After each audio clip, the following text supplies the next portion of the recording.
복받을 자가 되라, 복받을 자가 되라라는 제목으로 함께 말씀 나누도록 하겠습니다. 예전에 그 초록 우산 어린이 재단에 6억 5천만 원을 기부하신 이 박춘자 할머니가 청와대에 초청되신 적이 있었습니다. 그런데 이 할머니께서 부자라서 기부를 하신 게 아니에요. 이분이 92세신데요. 이분이 92세시면, 연세가 92세시면 이분이 언제 태어났겠습니까? 우리나라가 가장 격변기 때, 가장 못 살고 가장 서러울 때, 그때 태어나신 거죠. 그런데 그때 태어났을 때 어머니가 없었고 엄청나게 가난하셨답니다. 그래서 이분이 살기 위해서, 살려고 10살 때부터 김밥을 팔았는데, 김밥을 팔아서 번 돈으로 밥을 처음으로 먹었을 때 그 맛을 잊을 수가 없었다라는 거예요. 그래서 이분이 평생 김밥을 팔아서 6억 5천만 원을 모았을 때 그것을 지체 없이 기부를 했고, 마지막에는 새밤 보증금 2천만 원까지 기부를 한 다음에 복지시설에 들어가서 장애인들과 마지막을 함께하고 계십니다. 그런데 여러분, 이런 기부를요, 이거를, 그러니까 이제 오늘도 저희 교회에 어떤 젊은 부부가 아이를 출산하고 이제 떡을 이제 나누게 되는데, 여러분 이렇게 뭔가 나눈다고 할 때 여러분 그게 기쁨이 없으면 억지로 한다고 되겠습니까? 그렇지 않거든요. 그러니까 만약에 나누는 게 크면 클수록 기쁨의 힘이 그만큼 받쳐주지 않으면 나눔을 할 수는 없는 거예요. 그러니까 뭔가 이 나누는 일에서 기쁨을 느꼈으니까 할 수 있는 건데, 저는 이렇게 기뻐서 나눔을 할 수 있다는 건 수지 맞은 인생이라고 생각합니다. 그러니까 뭔가 나눈다? 뭐가 기쁜 거예요. 그러니까 세상에 나누는 사람만큼 행복한 사람은 사실은 없는 거예요. 여러분, 그런데 누군가는 그 큰 돈을 쇼핑에 쓰기도 하고 도박에 쓰기도 하고 혹은 주식에 쓰면서 그렇게 기쁨을 찾겠지만, 이분은 이 선한 일에 돈을 쓰면서 굉장히 큰 행복을 얻으셨습니다. 예수님은 여러 가지 비유를 통해서 우리에게 경고하셨지만, 경고의 목적이 뭐였었냐면 복받으라는 거예요. 제발 저주받는 자 되지 말고 복받는 자 되라는 거죠. 그런데 여러분, 우리가 복을 받는 길이 뭐겠습니까? 여러분, 신명기에 보면 하나님께서 분명히 말씀해 주셨는데, 복 받는 길도 정해 놓으셨고 저주를 받는 길도 정해졌어요. 뭐 새롭게 뭘 하는 게 아닙니다. 이미 하나님의 뜻 안에서는 섭리가 정해진 거예요. 내가 그 길을 가냐 안 가냐, 이게 문제인 겁니다. 여러분, 죄를 보고 회개해서 결론을 우리에게 요구하신 게 뭐냐면 구제해라. 너희들 혼자 먹고 혼자 마시지 말고 구제해라. 이렇게 말씀을 하시는 거예요. 그러니까 잘 보세요. 이게 예수님이 십자가에 달리기 전에 마지막 설교거든요. 이건 마지막 설교예요. 근데 그 마지막 설교에서 주님이 하시는 말씀이 뭐냐면, 야, 니네 나눠라, 구제해라 라고 하시는 거예요. 그러니까 이 말씀에서 구제는요, 해도 되고 안 해도 되는 게 아니에요. 그런 게 아닙니다. 여러분, 우리가 믿음으로 구원에 이르지만 믿음의 결론은 반드시 행위로 나타나야 돼요. 그런데 오늘 말씀에서는 복 받는 자의 행위와 지옥의 고통을 받는 행위가 있거든요. 그러니까 어떤 행위라도 결국 내 행위는 결과를 낳는데, 고통을 낳는 행위가 있고 기쁨을 낳는 행위가 있어요. 복을 받게 하는 행위가 있다는 거죠. 그래서 오늘 말씀은 진짜 잘 들으셔야 되는 게, 보세요. 우리가 복 받는 행위라는 걸 할 때 여러분이 언뜻 오늘 설교를 들으시면 제가 구제에 대해서 말하는 것처럼 들리겠지만, 사실 구제 이전에 복 받는 구제를 하기 위해서는 훨씬 중요한 주제가 있어요. 그게 뭔지를 이제 귀담아 들으시면서 오늘 말씀을 들으시면 좋겠는데요. 첫째로, 복을 받는 자들에게는 영광이 있습니다. 31절입니다. 인자가 자기 영광으로 모든 천사와 함께 올 때 자기 영광의 이 보좌에 앉으리니 라고 하십니다. 잠시만요. 이게 네. 다시 말씀드리겠습니다. 31절에 인자가 자기 영광으로 모든 천사와 함께 올 때 자기 영광의 보좌에 앉으니 라고 하시는데요, 예수님은 자기 보좌에 앉으신 모습으로 영광 중에 오십니다. 그런데 자기 영광의 보좌라는 게 어떤 자리일까요? 영광 중에 계신 예수님이 앉으시는 자리가 어디냐라는 거죠. 그런데 그게 빌립보서 2장 6절 7절 말씀에 기록되어 있는데, 이렇게 기록되어 있습니다.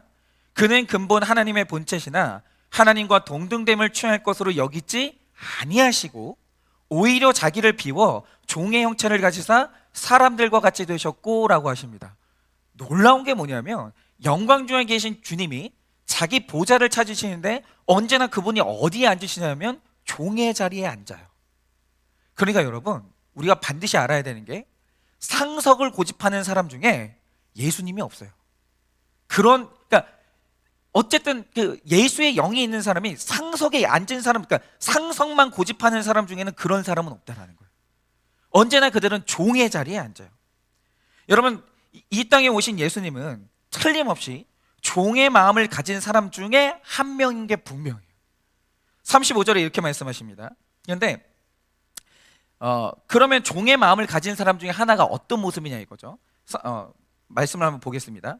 내가 줄일 때 너희가 먹을 것을 주었고, 목마를 때 마시게 하였고, 나그네 되었을 때 영접하였고, 헐벗었을 때 옷을 입혔고, 병들었을 때 돌보았고, 옥에 갇혔을 때 와서 보았느니라 라고 말씀하십니다. 그러니까 이 땅에 오시는 예수님이 종의 자리에 앉으시는데 그의 모습이 어떻게 나타나냐면 줄인 모습으로 나타나고, 목마른 모습으로 나타나고, 헐벗은 모습으로 나타나고, 병든 모습으로 나타나요. 그게 예수님이에요. 그러니까 예수님이 건강한 분이 아니고 병든 자로 나타나요. 좋은 옷을 입은 모습으로 나타나는 게 아니라 헐벗은 자로 나타난다는 거죠. 그게 전 너무 신기해요. 우리가 이 말씀을 절대로 그냥 넘어가면 안 되는 게요, 어느 날 아브라함이 자기 장막에 앉아 있는데 자기 곁을 누군가가 지나가요. 근데 처음에는 아브라함이 그들이 누군지를 모릅니다. 그런데 사실은 그들은 천사였거든요. 하나님의 계시를 받은 천사들이었는데 그 천사들이 나타난 모습이 뭐였냐면 지치고 피곤한 모습으로 나타나요. 저는 이게 너무 신기하더라고요. 왜냐하면 여러분, 천사가 식사를 합니까? 천사는 식사 안 합니다. 천사가 자거나 아니면 휴식을 취합니까? 아니에요. 천사는 휴식이 필요한 존재가 아니에요. 그런데 이런 천사가 오늘 소돔과 고모라를 멸망시키기 위해서 나타나는데 어떤 모습으로 나타나냐면 지치고 피곤한 모습으로 나타나요. 왜냐 이거죠. 그게 너무 신기한 거예요. 그런데 아브라함이 지치고 피곤한, 천사인 줄 몰랐어요 처음엔. 그런데 지치고 피곤한 사람들이 나타나는데 그냥 안 보내고 급히 그들을 초대합니다. 그리고 음식을 대접해요. 그런데 그때 지치고 피곤한 자들에게 음식을 대접하고 나니까 그때 이 천사들이 입을 열어서 하는 말이 뭡니까? 사실 소돔은 곧 멸망당한다라는 거예요. 아브라함이 그들을 대접하고 그 얘기를 처음 알게 됐어요. 그래서 조카 롯이 구원을 받았습니다. 그러니까 여러분, 정말 우리가 귀담아 들어야 되는 게 뭐냐면 줄이고 피곤한 사람을 섬기는 자만 듣는 구원의 소식이 있어요. 그리고 이 땅에서 줄이고 피곤한 자, 내가 이 땅에서 애통하고 그리고 가난한 심령을 가진 자만 들리는 구원의 소식이 있어요. 그게 너무 신기한 거죠. 32절에서 33절입니다. 모든 민족을 그 앞에 모으고 각각 구분하기를 목자가 양과 염소를 구분한 것 같이 하여 양은 그 오른편에 염소는 왼편에 두리라 라고 하십니다. 그런데 이렇게 이 땅에서 줄인 자를 섬기는, 자기 십자가를 지는 사람, 그러니까 줄이고 목마르고 줄인 자가 예수님의 형상을 가진 사람이다, 이걸 아는 사람이 양과 염소를 구분할 힘을 얻게 되는 거예요. 분별이 돼요. 그러니까 사람이 사람을 분별하지 못하는 이유가 뭐냐면 자꾸 사람을 외모로 차별하기 때문이에요. 외모에 현혹되는 사람이니까 사람을 분별하지 못하지, 언제나 줄인 자와 그리고 목마른 자를 귀하게 여기는 사람은 양과 염소를 분별할 수 있는 힘을 가지게 돼요. 그러나 십자가가 없는 사람은 복받을 자와 저주받을 자를 분별하는 게 불가능에 가까워요. 그래서 청년들이 결혼할 때 자기가 자기한테 속는 거예요. 남이 자기를 속인 게 아닙니다. 그러니까 처음에는 부자인 줄 알았다가, 여러분 이해가 안 되지 않으세요? 가끔 어떤 연예인들을 보면은 부자인 줄 알았다가 알고 보니까 빈털털인데 그런 사람과 결혼하는 거예요. 그럼 누가 속였습니까? 누가 속인 게 아니에요. 자기가 자기한테 속은 거예요. 자기 인생에 십자가가 없으니까 사람 분별하는 눈이 안 생기는 거죠. 여러분, 오늘 말씀에 복받을 자와 저주받을 자를 양과 염소로 비유하는데, 양과 염소는요 같은 밭에서 풀을 뜯어요. 그러니까 이 말 뜻은 양이든 염소든 다 같은 교회 다닙니다. 어느 교회든 반드시 염소 있고 양이 있어요. 양만 있는 교회는 존재 안 해요. 지상교회는 그렇습니다. 그런데 풀이 섞여서 이제 같이 뜯지만 밤이 되면 누가 시키지 않아도 어김없이 왼편과 오른쪽으로 쫙 갈라지는 거예요. 절대 같이 갈 수 없습니다. 여러분, 의인과 악인은 언젠가는 분리가 되는 거예요. 그리고 이때 복받을 자는 예비된 나라를 상속받는 거죠. 그런데 여러분, 이 복받을 자들은 구체적으로 왜 복을 받냐 이거죠. 왜? 이유가 중요하잖아요. 35절 36절입니다.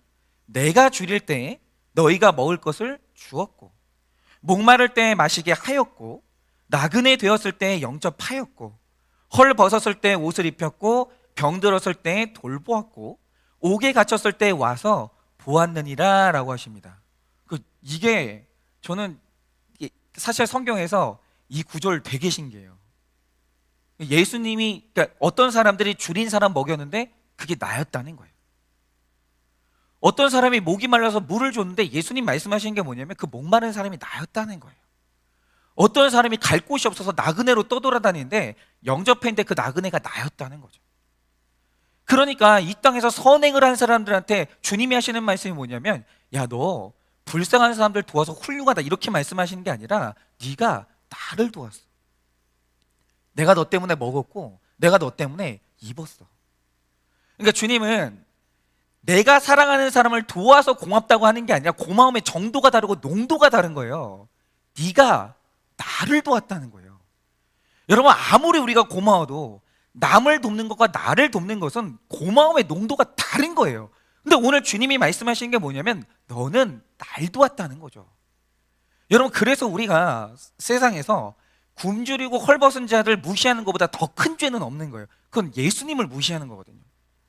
그랬더니 잘 보세요. 예수님이 고맙다라고 하시는데 그 말을 들은 의인들은 뭐라고 대답합니까? 37절에서 40절에 이렇게 대답합니다.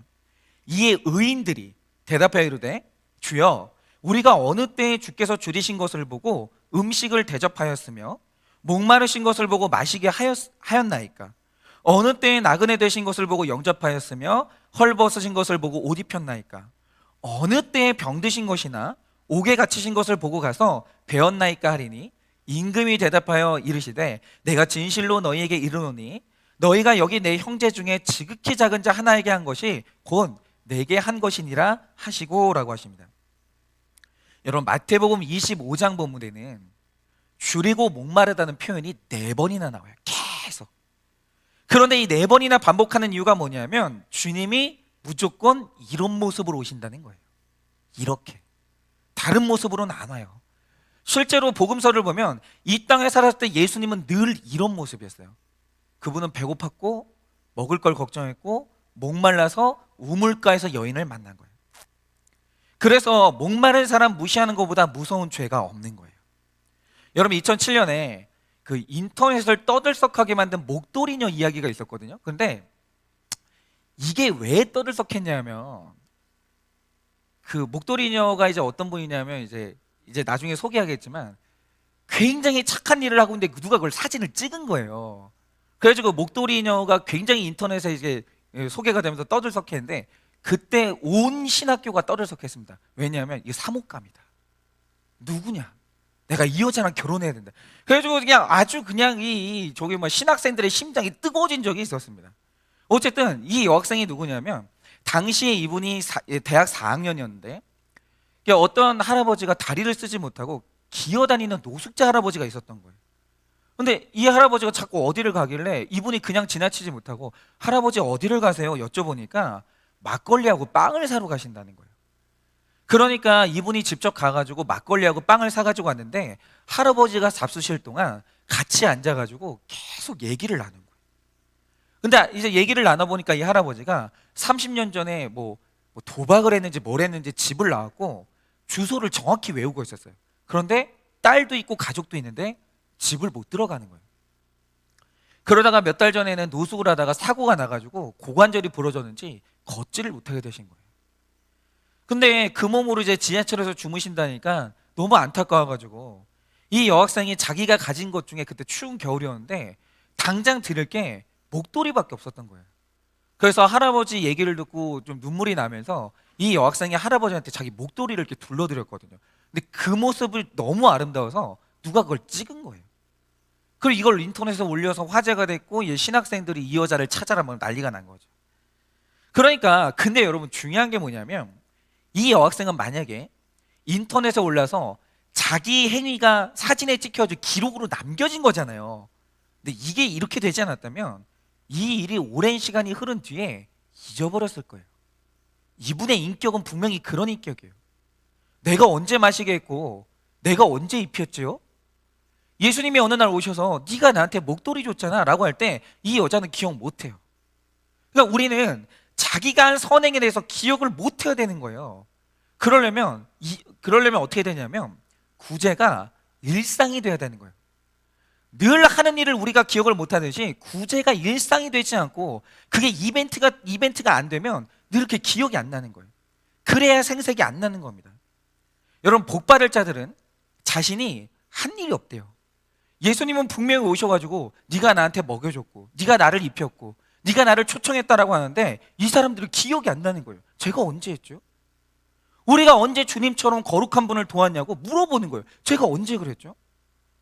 여러분, 근데 이렇게 되려면 이렇게 되는 아주 중요한 게 있어요. 사실은 제가 오늘 드리는 말씀 중에 이게 제일 중요한데, 여러분, 우리가 생색이 없이 이 선행을 하려면 정말 중요한 게 뭐냐면 주님은 우리를 부르실 때 우리를 가난에서 구원하신 게 아니라 여기 있는 우리 모두를 죄에서 구원하셨어요. 그러니까 교회를 왔는데 아직도 자기가 얼만큼 죄인인지 모르면 예수님을 못 만나는 거예요. 여러분, 우리는 모두가 다 내 죄에서 건진받은 용서받은 죄인밖에 없어요. 여긴 다 그래요. 다 용서받은 죄인이에요. 그러므로 죄인이 죄인을 돕는 데 생색을 내는 것은 가당치가 않아요. 내가 은혜 받지 않았으면 지옥 갈 죄인인데 내가 감옥에 갈 다른 사람을 정죄할 수 있겠습니까? 나도 마음으로 수없이 음욕을 품었던 가늠한 사람인데 바람 피운 다른 사람을 내가 비난할 수 있겠냐고요. 내 죄를 깨달으면 같은 죄인의 입장이기 때문에 내가 그 사람을 용서하고 선행을 베풀어도 생색이 날 수가 없는 거예요. 여러분, 제가 오늘 드리고 싶은 말씀은 진짜는 이거예요. 여러분, 오늘 말씀을 잘 보세요. 주님이 오늘 어떤 사람을 향해서 의인이라고 하는데 의인이 뭡니까? 목마르고 주른 이 사람을 먹이는 것 자체가 선행이 아니에요. 이 말씀을 잘 보세요. 그걸 선행이라고 안 하세요. 염소도 먹여요. 그거 아십니까? 염소도 먹여요. 양만 먹이는 게 아니라 염소도 먹여요. 이따 말씀 보시면 알겠지만 양이 하는 일을 염소도 다 합니다. 그런데 오늘 말씀에서 말하는 선한 사람이 누군가, 의인이 누구냐 하면 해놓고 생색이 없는 사람이에요. 그런데 선행 뒤에 생색을 안 내는 유일한 방법이 뭐냐면 내 죄를 깨닫는 거예요. 나도 은혜 받았다는 걸 깨달아야 내가 남에게 은혜를 베풀 때 베푼다라는 의식 자체가 없는 거예요. 서로 주고받는 거니까. 그래서 여러분, 제가 말씀을 드리지만 우리 교회 시스템이나 일하는 순서는 그렇습니다.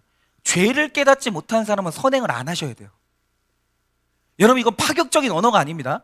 죄를 깨닫지 못한 사람은 선행을 안 하셔야 돼요.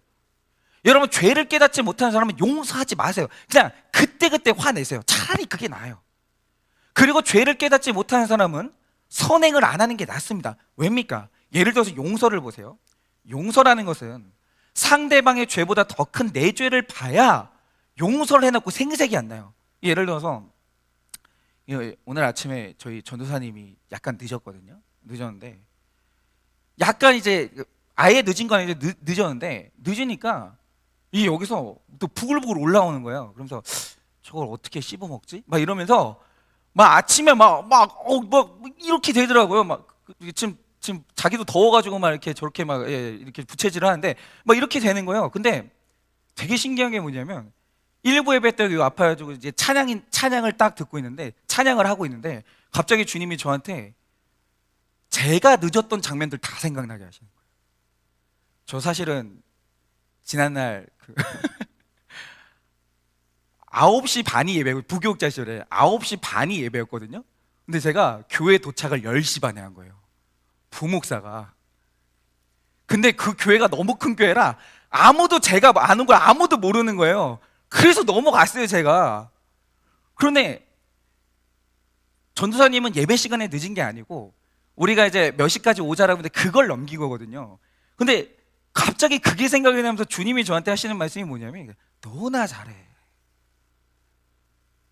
야, 전도사님이 너보다 나아. 너나 잘해, 너나.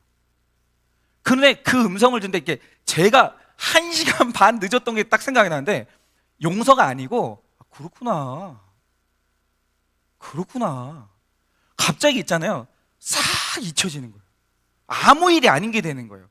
그런데 보세요.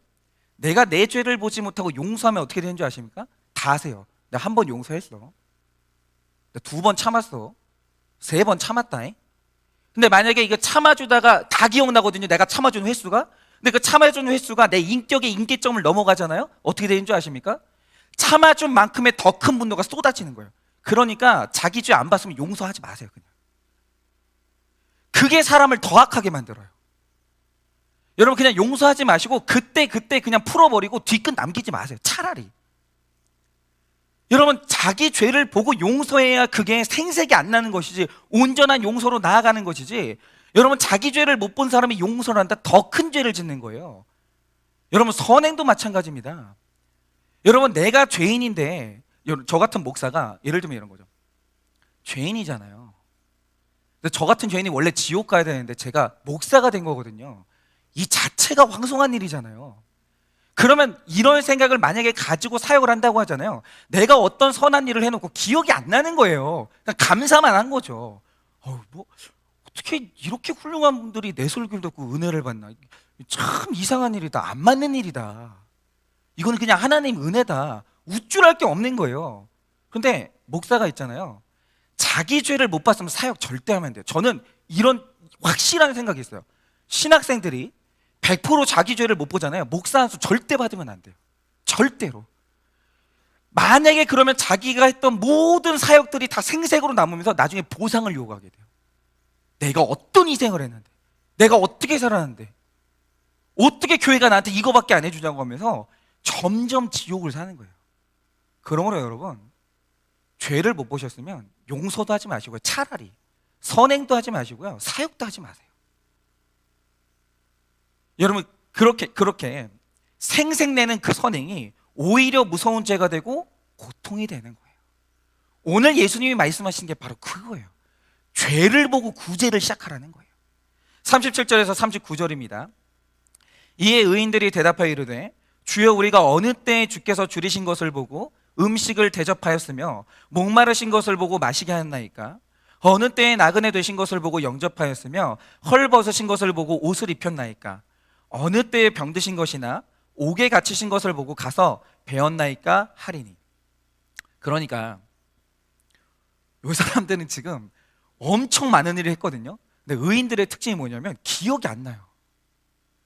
복받은 자들이거든요. 그런데 이런 사람들의 특징이 뭐냐면 보고 가는 거예요. 그러니까 내가 죄를 깨닫고 회개하고 은혜를 받잖아요. 그러면 손이 가고 발이 가는 거예요. 수고가 되는 거예요. 마음으로만 하지 않습니다. 이 노숙자들을 위해서 심플웨이라는 무소유 공동체를 설립한 이 쉐인 클레어보든 믿음은 행동이 증명한다에 이런 글을 썼습니다.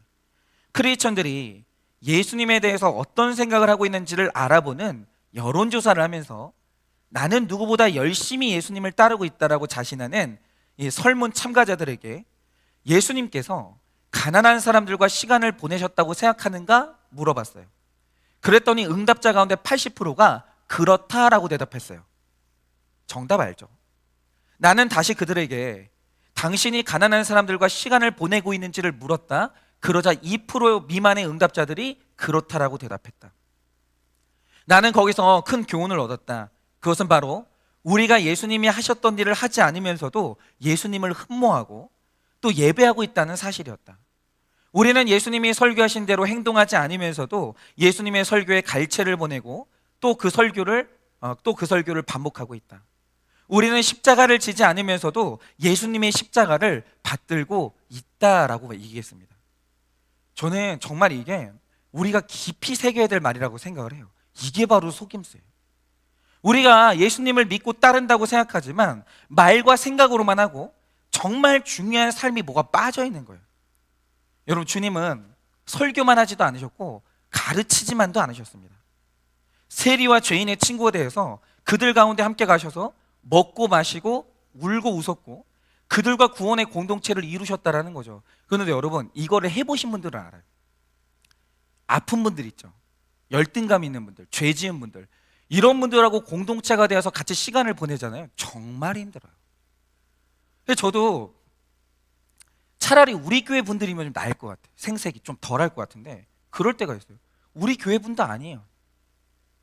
근데 나는 저는 외부에서 어떤 제가 누구를 만나고 단 한 번도 사례를 받아본 적이 없거든요. 단 한 번도. 요구해 본 적도 없고 주신다고 하면 거절했고 한 번도 받아본 적이 없어요. 그러면 제가 무료로 그분들하고 시간을 보내면 그냥 최소한 마지막에는 감사하다는 말을 들어야 되는 거 아니에요? 최소한? 근데 그분들하고 시간을 오래 보내잖아요. 그 끝에서 욕을 먹을 때가 있어요. 원망을 들을 때가 있어요. 그리고 심지어는 아니 왜 이거밖에 안 하냐고 더 내놓으라고 그럴 때가 있어요. 그럼 어느 날 있잖아요. 현타가 와요. 내가 지금 뭐 하고 있는 거지? 이게 내가 지금 뭐 하고 있는 거지? 여러분, 마음의 상처를 입고 열등감이 있고 자격지심이 있는 분들은 정상적인 사고를 잘 못해요. 그래가지고 있잖아요. 고마워해야 될 사람인데 욕하고 원망할 때가 있다는 거예요. 여러분, 그들과 함께 울고 웃는 게 쉬운 줄 아십니까? 안 됩니다. 내가 받은 은혜가 크지 않잖아요. 생색 없이 그들을 섬긴다는 거 쉽지 않은 거예요. 여러분, 저는 언제나 또 환난 당하고 빚지고 원통한 분들이 우리 교회 오시라라고 하는데, 여러분 이 말은 부자만 오라는 뜻이 아닙니다. 부자는 오지 말라는 뜻이 아닙니다. 하나님의 은혜에 갈급하고 목마른 사람이라면 부자라고 해서 차별해서도 안 될 거예요. 누가 됐든지 간에 갈급한 사람하고는 함께 해야 되는 거예요. 근데 그러려면은 내 죄를 더 많이 깨달아야 되고 내 은혜를 더 많이 깨달아야 되는 거예요. 중요한 것은 서로가 자신의 죄를 보고 가기 때문에 부자는 우쭐대지 않고 가난한 사람은 비굴하지 않게 한 성령으로 묶여갈 수 있어야 되는 거예요. 여러분, 지극히 작은 자로 오신 예수님이 줄이고 목마른 모습으로 오신다는 건 굉장히 중요해요. 그래서 제가 이게 막 굉장히 고달프긴 하지만 어떤 연락이 올 때 그걸 무시하지는 못하는 거예요. 그들 중에 주님이 있기 때문에. 여러분, 오늘 이 예수님이 어떤 모습으로 오시는지 줄이고 목마르다는 표현을 4번이나 반복하시는 거예요. 여러분, 문자적으로 줄이고 목마르고 벗은 자가 지극히 작은 자일 수 있지만 학벌이 좋아도 지극히 작은 자일 수 있고 돈이 있어도 심령에 편안함이 없는 지극히 작은 자가 있어요. 권력이 있어도 늘 초조하고 불안한 가운데 사는 지극히 작은 자가 있습니다. 그리고 더 중요한 거, 제일 섬기기 힘든 지극히 작은 자가 어디 있습니까? 그 반드시 내 식구 중에 있어요. 반드시 내 식구 중에 있어요. 이거는 죽일 수도 없고 안 보고 살 수도 없는 지극히 작은 자들이 내 옆에 있다라는 거죠. 근데 그가 바로 내 가정에 오신 예수님이에요. 어떻게 섬길 수 있겠습니까? 내 죄를 봐야 돼요. 생색이 없어져야 돼요. 그거 안 하면 식구라도 그 꼴 못 봐요. 섬길 수가 없는 거예요. 그래서 오늘 선행으로 나아가라고 하는데, 구제로 나아가라고 하는데, 품는 자리로 나아가라고 하는데, 오늘 주님이 점검하시는 건 그거예요. 생색이 나니 안 나니? 내가 너를 엄청 큰 이 사랑으로 용서했다는 사실 알고 있니 모르니 먼저 물어보시는 거예요. 그리고 하시는 말씀이 뭐냐? 생색 날 것 같으면 하지도 말라는 거예요. 하지도 말라는 거예요. 적용 질문 드려봅니다. 주님이 줄이고 목마르고 나그네 되었고 헐벗었고 병들고 옥에 갇힌 모습으로 이 땅에 오셨을 때 나는 어떻게 합니까? 주님이 줄이고 목마르고 나그네 되었고 헐벗었고 병들고 옥에 갇힌 모습으로 이 땅에 오셨을 때 나는 어떻게 합니까? 나도 주님과 같은 삶을 자처하고 십자가를 지면서 사람을 분별하십니까? 맨날 부자만 좋고 옷 잘 입은 사람만 좋고 가난하고 못 배운 사람은 무시하고 이러진 않습니까? 내가 먹이고 마시게 하고 돌아보았다고 생색내지 않습니까?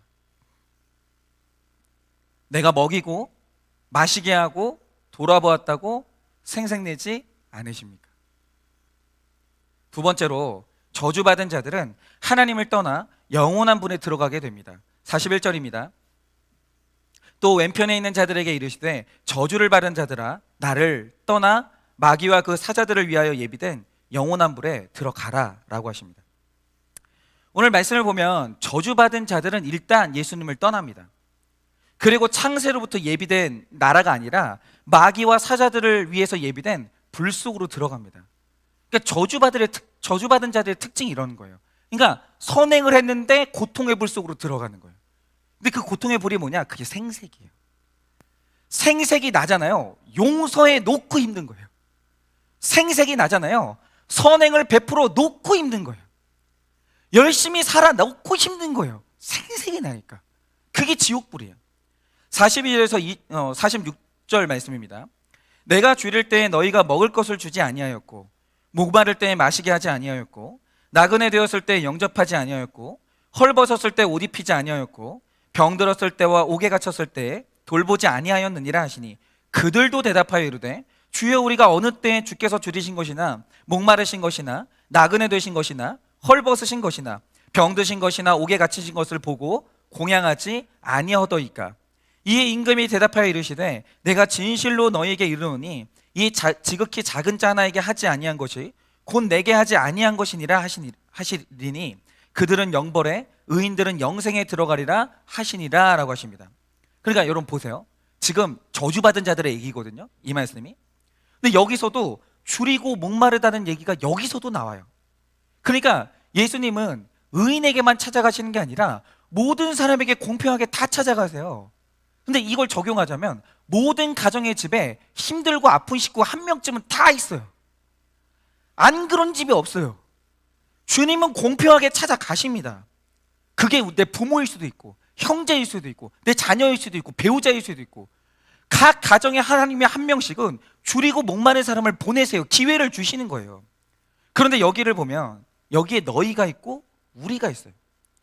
그러니까 우리 공동체가 복의 공동체인지 저주의 공동체인지 우리 집은 복의 가정인지 저주의 가정인지 그걸 알아야 되는 거예요. 여러분 예수님을 죽이는데 예수님이 죽었는데 죽인 사람들이 누구냐면 한 명이 죽인 게 아니라 공동체가 힘을 합쳐서 예수님을 죽인 거예요. 공동체는 그런 역할을 할 수도 있습니다. 이단들도 공동체가 있어요. 오늘 저주받은 사람들요 열심히 살았습니다. 그들도 공동체들이에요. 그래서 이들은 내가 언제 그런 선행을 안 했느냐고 항변을 하는 거예요.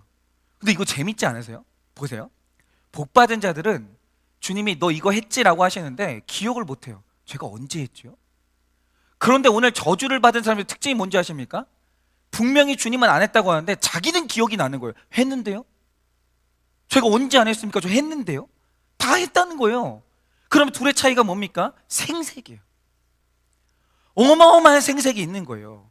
나는 교회 열심히 다녔다, 헌금했다, 봉사했다, 생색내는 게 가장 저주받을 죄인 거예요. 행위 자체가 문제가 아닙니다.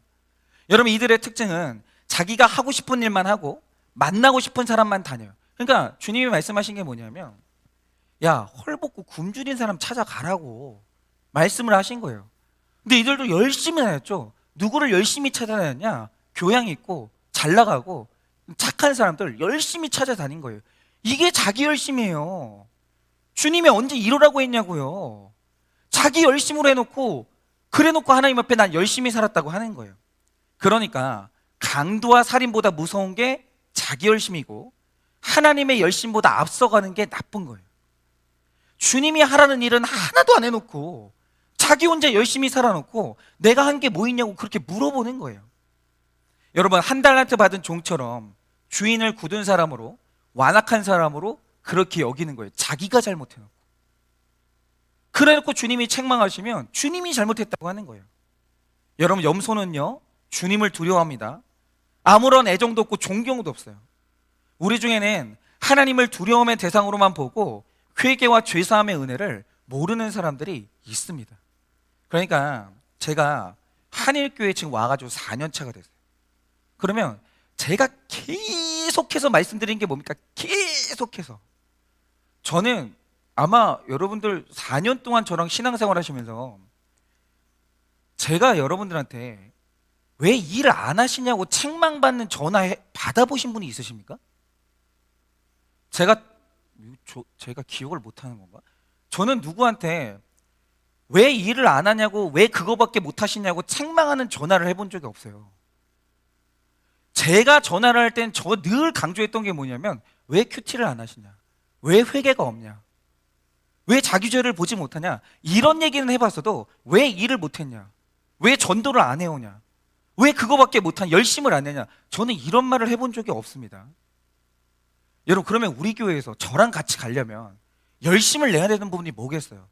큐티하고 먼저 내 죄 보고 그 다음에 우리가 삶과 사역으로 나가야 되거든요. 그런데 저랑 따로 가는 분이 있다고 해죠. 그 열심은 아무 소용이 없는 거예요. 아무 소용이 없는 거예요. 여러분, 그런데 이런 분들이 바로 염소라는 거죠. 나는 주님 때문에 줄이기도 싫고 옥에 갇히기도 싫고 병들기도 싫고 나그네 되기도 싫은데 내 옆에 그런 모습으로 온 그 사람이 너무 싫은 거예요. 너무 싫은 거예요. 그러면서 죽는 날까지 생색을 내는 거예요. 내가 안 한 게 뭐 있냐, 내가 학비됐고 부모님 간병했고 네가 바람을 그렇게 피웠어도 내가 참지 않았냐, 끊임없이 생색을 내는 거예요. 자기 죄를 못 보니까. 이게 무슨 열심입니까? 누가 이렇게 참으라고 했냐고요. 누가 이렇게 참으라고 했냐고요. 예수님은 이런 인내를 요구한 적이 없어요. 제가 계속 말씀드리잖아요. 그러니까 말씀드리지 않습니까? 여러분, 용서를 해놓고 그게 자꾸 내 안에, 내가 너를 지금 5번 용서했어, 한 번만 더 용서하면 너 잘못하면 끝이야. 여러분, 이렇게 카운팅 할 거면 용서하지 마세요. 그냥 그때그때 화를 내시라고요. 차라리 왜 그런 자기 열심을 내시냐고요. 주님의 열심을 내시라고요. 주님의 열심은 뭐냐면 먼저 말씀 보면서 자기 죄를 보는 거예요. 누가 그거 하라고 그랬지 다른 거 하라고 그랬습니까? 그래서 제일 무서운 병은요, 생색병이에요. 이건요, 약도 없어요. 제가 이제 만나보잖아요. 많은 분들을 만나보면 진짜 있잖아요, 생각이 있잖아요. 딱 고정된 분들이 있어요. 목사님, 제가 용서했고요, 저는 정말 열심히 살았고요, 제가 부모님 열심히 효도했고요. 여기 생각이 딱 박힌 분들이 있어요. 여기 그 약이 없어요. 고칠 수가 없어요. 그래서 아닌데요, 그 분명히 죄가 있으신데요 말하면 폭발하는 거예요. 저한테 목사님이라고는 안 해요. 그 다음부터는 당신이 나를 알아? 당신이 나랑 살아봤어? 당신이 뭔데 나한테 그런 말 하면 난리가 나는 거예요. 여러분, 생색을 내면요, 아무리 참고 도와준 것이 많아도 주님은 저주받을 사람이라고 하십니다. 제가 여러분, 진짜 얼마 전에 느꼈는데, 정말 이게 나이 드신 어르신 분들은 그냥 되게 가소로우실 거예요. 근데 그냥 참고 들어주세요. 44살, 제가 올해 43이 됐거든요. 이게 되게 좋아요. 좋은데 저는 저한테 노안이 올 줄 몰랐어요. 갑자기 어느 날 제가 이렇게 글을 보는데 이러고 있는 거예요. 근데 제가 한일교회 오기 전에 안 그랬거든요. 저 피부도 엄청 뽀송했거든요, 진짜. 제가 나이 딱 40에 한일교회 왔어요. 그리고 그때, 지금도 그렇지만 제 아이가 가장 예쁠 때 그때 왔어요. 그리고 나서 제가 한일교회에 와서는 저는 제 자신이 하나님 앞에, 그거는 부끄럽잖아요. 뭐냐면 거의 모든 시간을 교회에 쏟았어요. 집에 있을 때도, 앉아 있을 때도 계속 교회 생각만 했어요. 그리고 제가 한일교회에 지금까지 시간을 바쳤죠. 근데 여러분, 이건 좋아요. 목회를 한 건 좋아요. 좋은데 여러분, 이 목회가 악해질 때가 있다는 거죠. 그게 언제겠습니까? 제가 생색내기 시작하면 이거보다 악한 시간은 없는 거예요. 내가 한일교회에 젊음 바쳤다, 내가 한일교회에 물질을 바쳤다, 내가 이렇게 생색내는 게 가장 추한 거예요. 가장 추한 거. 그렇지 않겠습니까? 여러분, 제가 여러분 앞에서 이렇게 설교를 하면서 은근히 생색낸다고 하죠. 여러분, 제가 굉장히 할 수 있는 게 많았지만 이 정도 포기했습니다, 이런 식으로 말하면서 제가 여러분들 앞에 은근히 생색낸다고 하죠. 여러분, 모르시겠습니까? 인생을 몇 년을 사셨는데 저 양반이 은근히 생색내는지 뭐하는지 뭘 모르시겠어요? 아시죠? 그럼 여러분, 생색낼 때 얼마나 추하냐고요. 목사가, 여러분, 여기 계신 분들 중에서 제일 큰 은혜 받은 사람이 누굽니까? 다 죄인인데 목사로 부름받은 사람이 제일 큰 은혜 받은 사람이에요. 근데 그런 사람이 여기 와가지고 감사는 안 하고 생색낸다고 하죠. 얼마나 추하냐고요. 그거만큼 악한 게 없는 거예요. 그래서 오늘 주님은 하나님께 한 일로 생색을 내면 영벌의 인생을 살 수밖에 없다라는 거예요. 그러니까 이런 거죠. 오늘 제가 천국을 사는 방법이 있어요. 내가 지난날 한일교회를 썼던 모든 시간과 모든 수고가 생각이 안 나면 오늘 저 사무실 안에서 행복하게 살 수 있는 거예요. 가정도 마찬가지입니다. 제가 제 아내랑 결혼했는데 사실은 제가 이제 결혼할 때 제가 아내한테 필요한 모든 걸 제가 샀거든요. 차를 저는 일시불로 샀습니다. 저는 결혼하려고 돈 엄청 모았거든요. 네. 그 뭐 여러 가지 사줬죠. 근데 그게 있잖아요. 다 생각나잖아요. 가정은 지옥되는 거예요. 나는 너한테 이거 해줬는데 넌 나 뭐 해왔는데? 싸우는 가정들 보면요, 신혼초 해왔던 혼수 가지고 중년 돼서도 싸우는 집들이 있어요. 지옥 가는 지름길이에요. 가정이 순식간에 지옥되는 거예요. 여러분, 제가 이 목회가 지옥되는 이 방법 간단합니다. 4년 동안 내가 했던 수고를 하나도 안 잊으면 돼요. 그럼 지옥되는 거예요. 아니겠습니까? 여러분, 우리에게는 본성적으로 율법주의가 있어서 대가 없이 모두가 구원받았음에도 불구하고 행위를 자랑하고 싶은 욕구가 있어요. 예수를 믿었음에도 불구하고 다 내가 은혜로 구원받는데도 불구하고 자꾸 행위를 자랑하고 싶어 해요. 그리고 남을 찍어 누르고 싶어요. 나는 이렇게 훌륭한데 너는 이것도 안 되지, 이것도 못하지. 찍어 누르고 싶은 거예요. 그래서 무슨 일이든 성품으로 좀 하지 마세요. 우리 교회는 성품 좋다는 말 하지도 마세요. 성품, 인간의 성품은 착한 게 악한 거예요. 계속 말씀드리잖아요. 분별 좀 하세요. 예수 모르는데 성품 착하잖아요. 제일 악한 사람이에요. 그 사람하고 살아보세요. 얼마나 숨 막히는지. 무슨 일이든 믿음으로 해야 되는 거예요. 내가 죄인이라는 믿음, 은혜로 구원받았다는 믿음, 믿음으로 가야 아무 생색이 없는 것이지, 여러분, 성품으로 나가면 정말 피곤한 겁니다. 여러분, 사랑은 행동이고 태도예요. 아무리 온몸을 불살라 내어줄지라도 헛것일 수 있습니다. 내 죄에 대해서 애통하지 않는 사람은 남을 사랑할 수가 없어요. 그거는 불가능해요. 그래도 우리 가정이 조금이라도 행복한 이유가 뭐냐면 제 아내와 제가 둘 다 성격 이상해요. 저희 예수 안 만났으면요, 결혼한 지 우리가 지금 7년 됐나? 그런데 우리가 만약에 예수 없이 만났으면요, 결혼 2년 차에 이혼했을 거예요. 아시죠? 저랑 같이 이 신앙생활 해보시니까 저 성격 얼마나 이상한지 아시죠? 네. 그랬을 거예요. 근데 오늘도 이렇게 되는 이유는 뭐냐면 100% 죄인된 너와 내가 만났기 때문이에요. 그밖에 없는 거예요. 인간은 사랑을 만들 수도 지을 수도 없는 거예요. 자기 주제를 알아야 가능해지는 겁니다. 인정받고 싶은 욕심으로는 절대 사랑 못합니다. 한계가 있어요. 받은 바 은혜 때문에 온몸을 불살라 사랑할 수가 있는 거예요. 여러분, 대부분의 사람들이 돈 많은 사람이나 구제하는 것이지 나처럼 돈 없고 시간 없는 사람은 구제도 못한다, 이렇게 생각하지만 여러분, 우리가 어떤 신분을 가진 사람들입니까? 우리 다 은혜로 구원받은 하나님의 백성들이에요. 그러니까 아직 우리가 자꾸 이제 강남이 최고인 줄 아는데 최고는 천국이거든요. 하나님이 우리를 그 상속자로 주셨는데 왜 우리가 가진 게 없습니까? 우리의 신분을 알면 가진 게 없어도 남을 도울 수 있는 거예요. 받은 은혜를 생각하세요. 받은 용서를 생각하세요. 그럼 우리는 다르게 살 수 있습니다. 적용 질문 드립니다. 나는 하나님의 은혜로 삽니까? 자기 열심으로 삽니까? 나는 하나님의 은혜로 삽니까? 자기 열심으로 삽니까? 제가 몰랐는데 제가 몇 번 한번 상담을 해주셨던 분 중에 그 글을 기고하는 분이 있었던 거예요. 저는 그분 직업을 모르고 상담을 해준 거죠. 근데 그분이 저랑 상담을 하고 상담 내용을 기사를 쓴 거예요. 그래가지고 자기가 썼던 기사 내용을 저한테 링크를 보내줬더라고요. 그래가지고 그걸 읽는데 그분이 기사에서 쓴 말이 이거예요. 살면서 내가 처음으로 아무것도 하지 말라는 말을 처음 들어봤다는 거예요. 그 목사랑 상담을 하면서. 당신 열심히 당신 인생에 도움이 안 되니까 오늘부터 힘내지 말고 힘 좀 빼라고, 이런 얘기를 처음 들어봤다는 거예요. 여러분, 자기 열심으로 사는 사람은 일단 내려놔야 돼요. 여러분은 은혜로 사십니까? 열심으로 사십니까?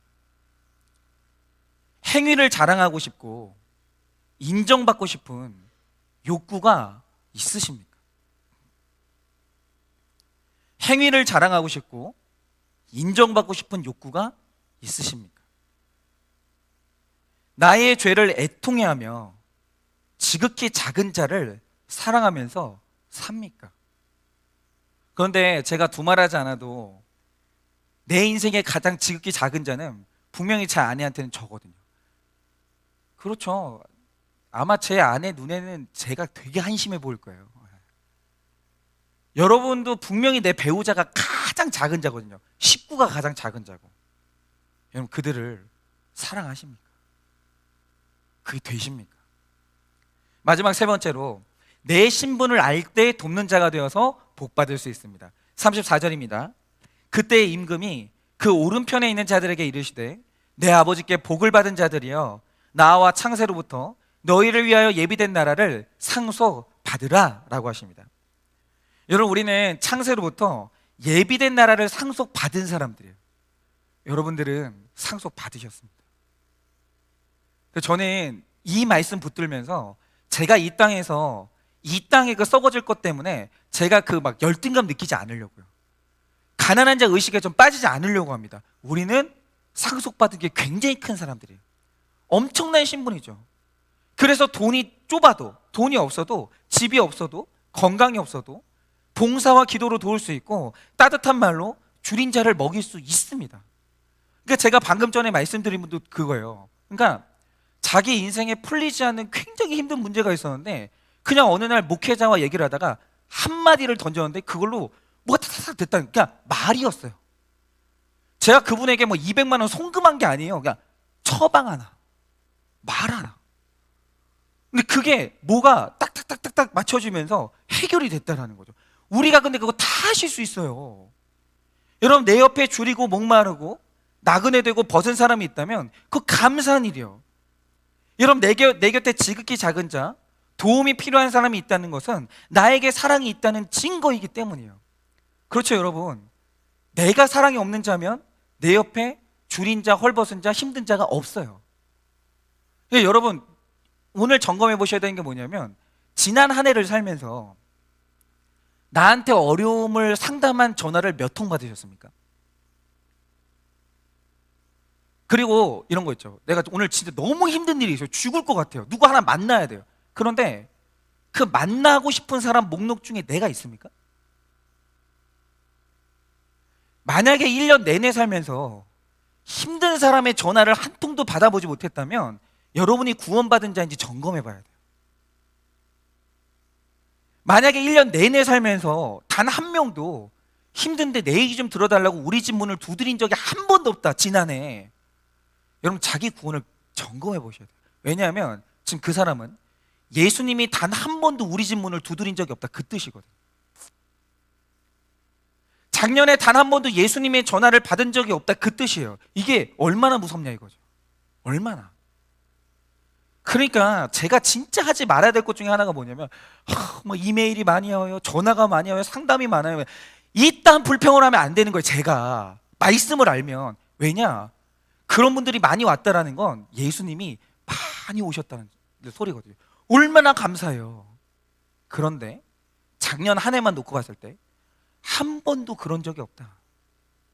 그는 내 구원을 진지하게 점검해 봐야 돼요. 여러분, 내가 감추어 두었던 한 달란트로 내 옆에 지극히 작은 자를 이제는 섬기셔야 돼요. 근데 그거 아무것도 아니거든요. 따뜻한 말로, 미소로, 관심으로, 친절로, 들어줌으로, 기도로, 말씀으로 도울 수 있다는 거예요. 이거 진짜 대단한 거예요. 그러니까 제가 지난해에도 어떤 분을 만나는데 그분이 큰 실수를 하셨어요. 큰 죄를 지었어요. 그래서 이제 그분이 이제 저를 만나러 오겠다 해가지고 이제 만나러 왔는데 그분은 딱 그랬다는 거예요. 올 때 나 이 목사님한테 얼마나 혼이 날까, 이 목사님이 나를 얼마나 정죄할까. 그래도 한 짓이 있으니까 그거 다 들어야지. 그러면서 진짜 그러니까 죄를 짓고 정죄감이 가득 찬 분들은 그래요. 원래가 되게 자존감이 낮아지거든요. 근데 그분 말씀이 뭐냐면, 저는 그러잖아요. 우리 교회 구조가 그렇잖아요. 사무실에 앉아 있으면 위에 계단에서 내려온 사람 다 보이거든요. 오시는 거예요. 나는 그분이 이제 만나본 적이 없으니까 웃었거든요. 반가우니까 웃었거든요. 근데 혼날 줄 알았는데 웃어주니까 눈물이 나더라는 거예요. 근데 여러분, 그 구한화사 오신 분들 없으시죠? 다 웃을 수 있잖아요. 정죄감이 가득한 분한테 가서 잘 왔다고, 얼마나 힘들었냐고 그러면서 미소 지어주면 그 사람 살리는 거 아십니까? 아무것도 아니에요. 근데 중요한 게 뭐냐면 그것도 안 하는 거예요. 나 살기도 힘들다고. 여러분, 돈이 많아야 하는 게 아닙니다. 그러므로 구제를 할 수 없는 사람은 아무도 없어요. 여러분, 영벌의 인생은 생색내는 것인데 한 달란트 받은 자처럼 혼자 비교하고 시기 질투하면 내 옆에 지극히 작은 사람이 얼씬도 못하는 거예요. 그러니까 제발 제가 정말 진짜 부탁을 드린 게 하나가 뭐냐면, 목사님 저는 준비가 안 된 것 같아요. 다른 분들은 저렇게 큐티를 잘하는데 저는 아직 준비가 안 되는지 말 그런 말씀 좀 하지 마세요 진짜. 왜 자꾸 비교하냐고요. 왜 하나님이 부르시는데, 너 때가 됐다라고 부르시는데 왜 비교하냐고요. 왜 그러면서 못하겠다고 하냐고요. 전 정말 그 이해가 안 돼요. 여러분, 자기가 얼마나 상대에게 생채기를 내는 건지 모르는 거예요. 여러분, 예수님이 말씀하시는 천국과 지옥의 차이는 바로 의인과 저주받을 자의 차이예요. 그러므로 여러분, 정말 생색이 얼마나 큰 병인지 좀 아세요. 저도 점검할게요. 여러분, 생색은요 하나님이 제일 싫어하시는 거예요. 생색을 낸다는 말의 뜻이 뭐냐면 아직도 회개가 안 됐다는 뜻이에요. 여러분, 내 옆에 있는 그 힘든 사람, 힘든 배우자는 내가 복받을 자가 되라고 붙여주신 보물이에요. 정죄할 사람이 아니에요. 내 복의 통로예요. 그래서 힘든 자녀가 있잖아요. 나를 얼굴 기도하게 만들고 진짜 내 죄를 보게 만들어주는 힘든 자녀가 있잖아요. 걔가 보물이에요.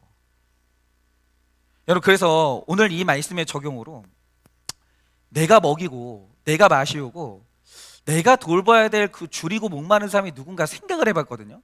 근데 아무리 생각이 나도 생각나는 사람 딱 하나밖에 없는데 그게 제 아내더라고요. 정말 이상한 게 모르겠는데 저는 여러분들한테는 진짜 생색이 안 나거든요. 근데 누가 저 좀 상담 좀 해주세요. 왜 저는 제 아내한테 이렇게 생색이 날까요? 이거 이유를 모르겠어요. 그러니까 어느 날은 이런 일이 있었어요. 그런 날이 있거든요. 하루는 사역에 설교 준비를 하는데 정말 설교 준비가 안 되는 날이 있어요. 근데 그런 날이 유독 또 만남이 많은 날이 있어요. 그럼 설교 준비는 안 됐죠. 만남 시간은 갖고 오죠. 피가 마르는 거예요. 그래서 되게 하루를 힘들게 보낸 거예요. 육체적, 정신적으로. 근데 일단 이제 저 같은 목사에게는 그렇잖아요. 설교할 수 있고, 제가 뭔데 누가 저를 찾아와요. 그 자체가 되게 영광스러운 일이잖아요. 그리고 이게 저한테 맡겨진 사역이기 때문에 이건 제 아내의 일이 아니에요. 제 일이에요. 힘들면 제가 감당해야 될 거 아니에요. 그런데 제가 그렇게 힘든 하루를 보내고 왔는데 제 아내가 저한테 고생했다, 수고했다 격려해 줄 수는 있죠. 그런데 그것 때문에 제 아내가 저한테 미안할 이유는 없는 거예요. 왜 미안해요? 내가 내 할 일이라고 하는데 왜 그것 때문에 제 아내가 제 눈치를 봐야 되냐고요. 그럴 필요가 없는 거예요. 제 아내는 저한테 빚진 마음을 가질 필요가 없거든요. 왜냐하면 제 아내도 가정에서 자기 일을 열심히 하거든요. 그런데 제가 이렇게 힘든 일을 했어요. 그 집을 딱 들어가는데 갑자기 제 아내가 하는 말이 뭐냐, 이게 문제인 거예요. 그날 말 워딩이 다 기억나요. 다 기억나요. 뭐라고 하냐면, 자, 하루 종일 밖에서 잘 지냈지? 이제 애 좀 봐, 이러는 거예요. 그런데 제 아내는 제가 어떤 하루를 보낸지 모르잖아요. 그런 말 할 수 있죠. 그러면은 그런 말 하면 내가 어떤 하루를 살았는지 설명하면 될 거 아니에요. 그리고 제 아내도 하루 종일 진짜 힘들게 애를 봤기 때문에 얼마든지 그런 말 할 수 있거든요. 말도 맞잖아요. 제 아내는 갇혀 있었잖아요, 집에. 근데 갑자기 그 말 듣는데 생색이 터지는 거야. 막 터지는 거예요. 그러면서 드는 생각이 뭐냐면, 당신이 오늘 누구 덕분에 집에서 편하게 사는데. 아니, 보니까 또 스파게티 먹었더라고요. 다 기억나요, 그날. 누구 덕분에 스파게티 먹었는데. 근데 어떻게 나한테 그런 말을 할 수 있나? 그리고 여자가 센스가 있어야지. 아니, 남편이 피곤한 얼굴로 들어오면 좀 얼굴 봤다가 쉬게 해줘야지. 어떻게 이렇게 센스가 없나? 그러면서 분노와 생색이 터지는데, 그러다 갑자기 어디로 간 줄 아십니까? 갑자기 자기연민으로 가는 거예요. 나는 맨날 남을 위로하는 사람이지 정작 나를 위로해 줄 사람은 없어. 그러면서 갑자기 막 내가 너무 불쌍한 거예요. 그러면 결론이 뭔지 아십니까? 그래, 인생은 혼자야. 결혼하면 뭐해? 뭐 이런 쓸데없는 생각이 들면서 옆에서 그날 잘 자는데 자는 모습이 너무 미운 거예요, 진짜. 그러면서 막 그런 표현 있잖아요. 남편이 이렇게 힘든데 당신은 처자냐? 뭐 이런 식으로 막 자는 게 정죄가 되는 거예요. 근데 여러분 보세요. 제가 이렇게 미워하는데 아내가 한 일이 뭡니까? 딱 한마디밖에 안 했어요. 애 좀 보라고. 그게 남편이 해야 될 당연한 일 아니에요? 그냥 해야 될 일 하라고 말한 거예요. 근데 애 좀 보라고 그 한마디를 했더니 생색이 터지면서 분노하고 욕하다가 이 결론이 뭐냐? 인생은 혼자야. 뭐 이게 뭐냐고, 정신병이지. 이러고 있는 거예요. 왜 이러냐 이거죠. 아니, 왜 좋은 집에 와서 사랑하는 식구들 만나가지고 왜 지옥을 사냐 이거죠. 그런데 제가 유독 제 아내에 대해서는 제가 한 수고가 잊혀지질 않아요. 왜 그럴까요? 이따가 목자 모임 하는데, 목자 예비 모임 하는데 숙제 내드릴게요. 이거 처방 좀 해주세요. 저 왜 이래요, 저는? 왜 내가 한 수고가 잊혀지지 않냐고요. 예. 그날 뭐 먹었는지 다 기억나요. 스파게티도 양념만 남아있고 다 비웠더라고요. 내 건 또 없어요. 그래가지고 예지랑 뭐 자기 둘이 먹고 제 건 남아있지도 않아요. 왜 그게 다 기억나냐 이거죠. 그러니까 이게, 그래서 가정이 지옥인 거예요. 차라리 밖에 나가면 얼마나 친절한지 몰라요, 우리가. 남편이요, 밖에 나가면 여자들한테 얼마나 친절한지 몰라요. 수고하셨어요, 고생하셨지요. 아내한테 와가지고 네가 한 일이 뭐 있냐? 왜 이러냐고요. 그러니까 밖에 나가서 그렇게 잘 지내는 사람들이 가정만 오면 지옥인 거예요. 왜냐? 이상하게 우리는 식구한테 생색을 내요. 그래서 저도 특별히 기도해야 되는 게 뭐냐면, 그래서 교회는 무조건 가정사역 해야 되는 거예요. 가정에서 이 생색이 없어지길 반드시 기도해야 돼요. 반드시. 여러분, 지금 여러분의 힘과 물질과 사랑과 마음으로, 또 말씀으로 먹이고 마시게 해야 될 그 목마르고 줄인 사람은 누굽니까? 할 수 있거든요. 누구세요? 정말 바라는 게 뭐냐면, 그들에게 내가 있는 것에서 생색 없이 나눔으로. 여러분 제발 복 받으세요. 여러분 생각해 보세요. 내가 한일교회를 담임하다가 뭐 하나님이 그만두라 하신 날 그만둬야 될 거 아니에요? 그만두는 날 복 받아야 되는 거 아니에요? 저 그날 기뻐해야 되는 거 아니에요? 근데 실컷 목사로 사역해 놓고 여러분 지옥을 살게 되면 그게 뭐 하는 짓이냐 이거죠. 여러분 저만 이래야 되겠습니까? 여러분, 저 정말 온 마음 다해서 오늘 이 아침에 여러분께 축복의 말씀을 드립니다. 여러분 복 받으십시오. 정말 이건 진짜 아멘 하셔야 돼요. 여러분 복 받으세요. 네. 대신 생색 그만 내세요. 왜 아멘 안 했어요? 이게 더 커야 돼요. 아멘은. 다시 말씀드릴게요. 생색 좀 그만 내세요. 네. 네, 말씀을 마치도록 하겠습니다. 찬양팀 나와주세요. 마지막 적용 질문 드려볼게요. 구제 헌금도 하고 선교 헌금도 내는데 내 옆에 지극히 작은 자들은 외면하지 않으십니까?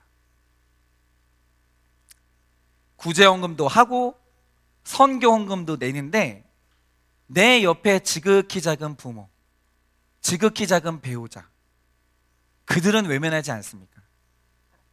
그러면서 지극히 작은 자를 도왔다고 생색내고 있지 않습니까? 지난 일주일 동안 내가 만난 사람들의 리스트를 적어보십시오. 나는 어떤 사람 만나고 있습니까? 지난 일주일 동안 내가 만난 사람의 리스트를 적어보십시오. 나는 어떤 사람들을 만나고 있으십니까? 이 시간에 우리 다 같이 찬양할 텐데요.